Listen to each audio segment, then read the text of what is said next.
Hello everybody and welcome to today's video, and in today's video, I'll be looking at a potential 2022 Senate scenario between Democrats and Republicans and everything, for a potential red wave.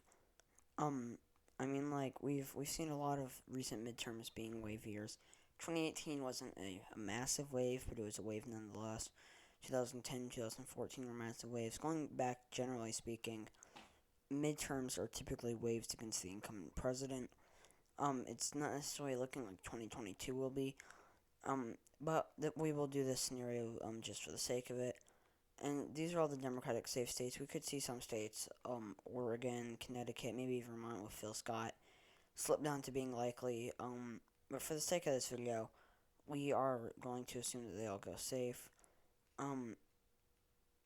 Ohio would go safe, I guess, just finding a candidate like Portman, that just can appeal. I'm not even certain how. In Florida, I guess the Democratic Party running an awful candidate and Marco Rubio being able to have enough appeal. For the Democrats, likely states, Colorado and Illinois, they were pretty competitive, or they've been pretty competitive in the past, and in a red wave, if the GOP field pretty good candidates, I could see them. I could see them both slipping into likely Colorado, especially. For actually, that we're likely in 2020. For the Republicans, likely states, Nevada, New Hampshire, North Carolina, and Nevada.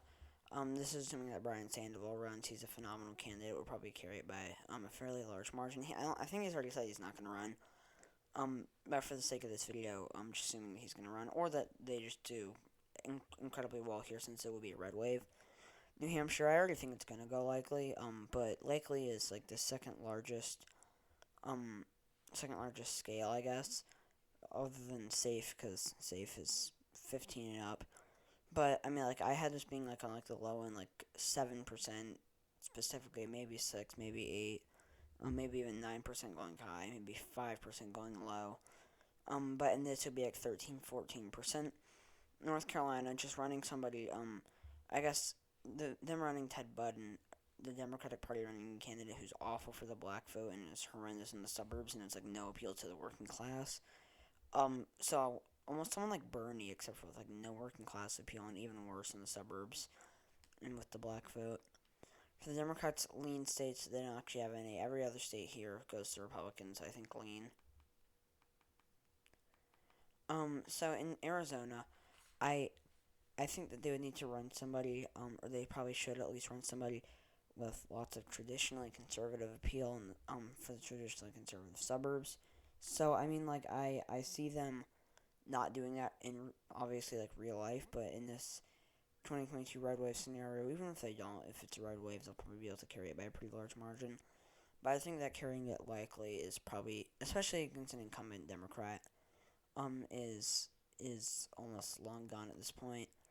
Wisconsin, assuming that they run somebody with lots of rural and working class appeal who has enough appeal in the suburbs to be able to carry it by 2-3%.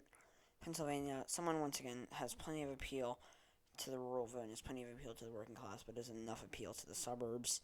And in Georgia, somebody who can turn out the rural base, but also has lots of appeal to black voters, something you very want in Atlanta. Once again, this is very unlikely, but it is still, I guess, possible. So yeah, I know this video is, very, very short, so apologies. But yeah, if you enjoyed it, please leave a like below. Stay tuned for my next video tomorrow. Please comment your suggestions down below, and I'll see you all tomorrow. Bye!